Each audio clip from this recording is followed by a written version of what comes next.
Hey guys, it's Mothman Studios, and okay, so today's video I want to talk about Star Wars in particular. Well, to be specific, whether it's okay or not to change something that's been in like the old movies. So, like for example, the Luke scream of Cloud City, or the Emperor's hologram, or the ending of Return of the Jedi, stuff like that that they changed. And I'll give you my short answer. I think it is okay when it's not unnecessary. So I'll give some examples that I think are bad and some examples that I think were good changes. So my number one good change is the Wampa scene. So at the beginning of Empire Strikes Back, there's a scene where Luke's in the Wampa's cave, and the Wampa lunges at him. And there's a lot of stuff. So that scene, well, I don't think the entire scene was in the original cut. I believe that the scenes of the Wampa sitting down and eating, was not there. I think they filmed that in post. Pretty sure they filmed that in post. Because it's not in the... I have the original version on DVD and the 2004 special editions, and I've watched both, and I do not believe that one is there. And if you know anything about the original Wampa scenes, there was an entire subplot. I'm going off topic. There's an entire subplot cut from the movie where the Wampas get in the base and blah, blah, blah. They filmed a lot more scenes with it, and they're not very good. And the original Wampa doesn't look great, so I think it's a good thing that they added in these new scenes, the Wampa, to show how big and menacing he is. I think that's good.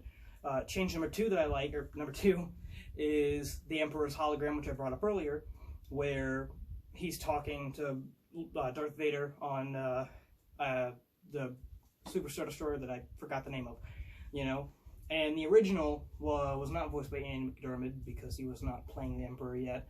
And the hologram was, I believe, a lady wearing elephant eyes voiced over by a dude. So it was not very... it doesn't look great, but I think that was a necessary change, one that's good. And number three, which this one's not huge on my list, but it's the noise that Kenobi made to scare off the Tusken Raiders when they were raiding Luke's land speeder. In the original version, it was the same noise that the Dewbacks made, I believe, and I don't know if the Dewbacks were in the original cut, but it is the same noise that they made in the later cut, I guess. Same sound effect.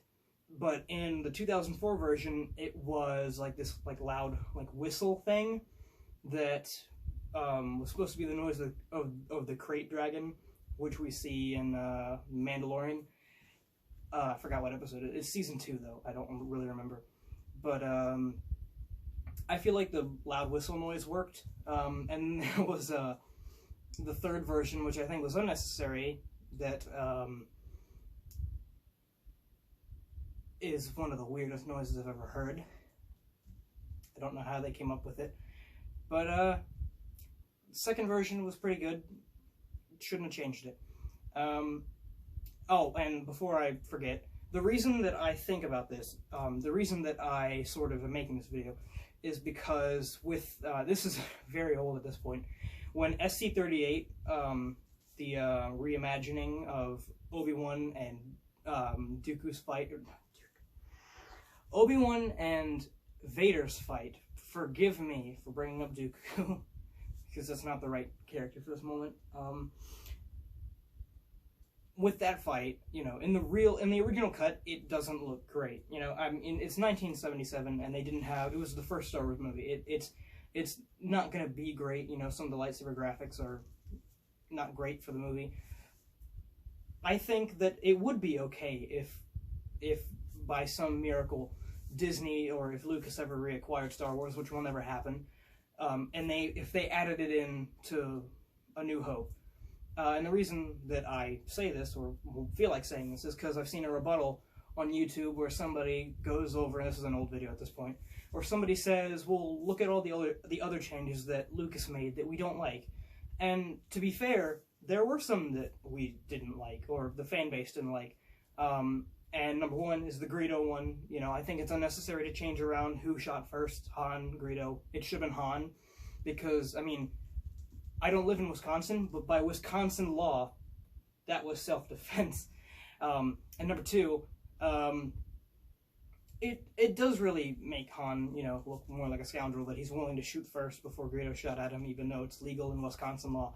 So, you know, it is what it is.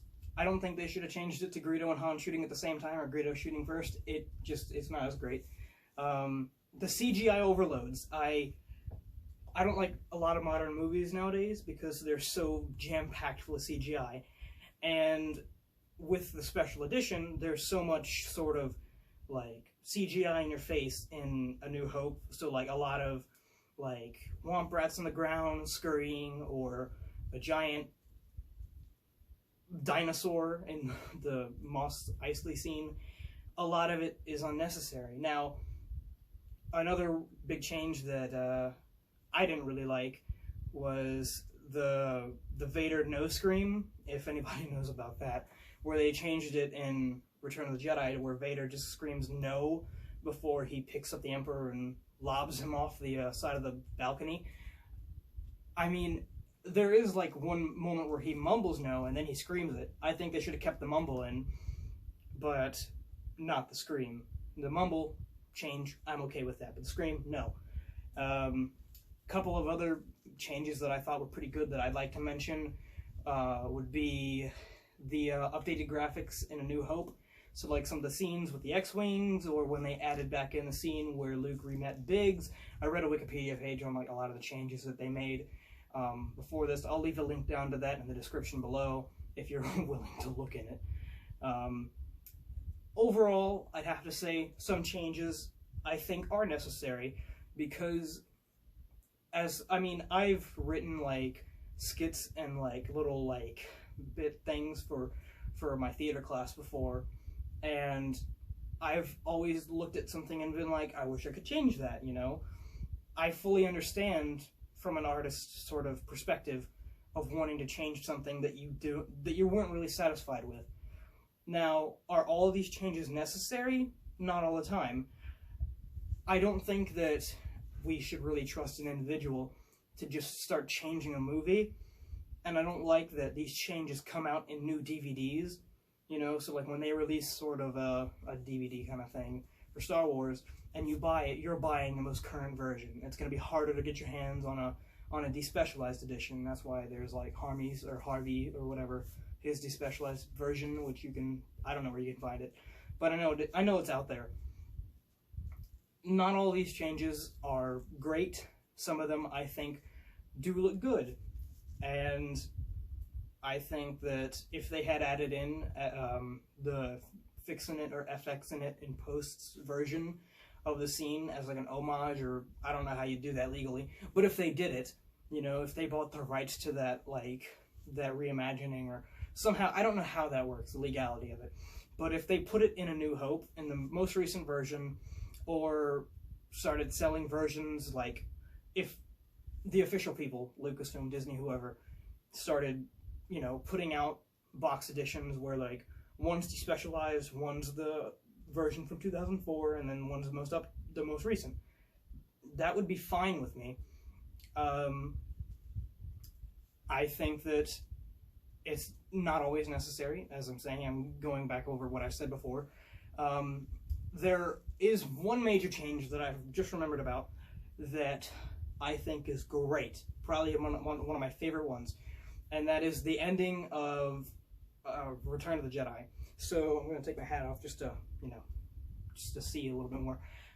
At the end of Return of the Jedi, there's a big celebration because they took down the Empire, and they changed the music. So in the original one, it was the song Yub Nub, which I did not think was real until I was playing Battlefront 2 one day out of nostalgia and heard it, and I remembered it from the Lego game from whatever year.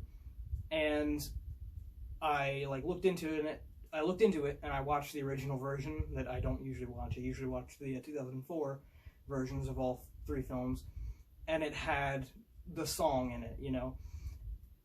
And to me, it doesn't really capture the sort of that like it just doesn't feel right, you know? It doesn't feel like, I mean, it's happy, yes, but it just doesn't really work with me, you know? And I feel like a lot of people would have said that, you know? That's something I'm confident in saying a lot of other people would say, you know? I could be wrong, but there is a couple minor changes that are there that I don't like, which is, number one, replacing Sebastian Shaw with Hayden Christensen, or Christensen, I don't know how to say it. It doesn't make sense for his Force Ghost to be young. Why not be, you know, what Anakin would have looked like if his face wasn't a burnt pizza? So I think that's a pretty unnecessary change. And also the when it cuts between all the different planets, so it goes to Coruscant, Cloud City, Naboo, Tatooine. On Naboo, you hear a Gungan shouting "Wisa free," and while that's such a minor change that no one would ever think about, if you get flashbacks to the Phantom Menace with Jar Jar like I do, or like most other reasonable people, yeah, it's like a small distraction for some people who have seen the prequels, and yeah, you can click off here because I'm just gonna go on a little tangent. I don't hate Jar Jar. I'm fully okay with criticizing the character, but not the actor. Ahmed Best did his best, and he seems like a cool dude. I've seen some interviews with him. That's just my little disclaimer. So yeah, overall, going back to the topic of this video, well, actually, you know, what do you think? Do you think that that some of the changes are necessary? Do you think they're unnecessary? I want to hear from you in the comments below. Engagement's always best. Yeah. Goodbye.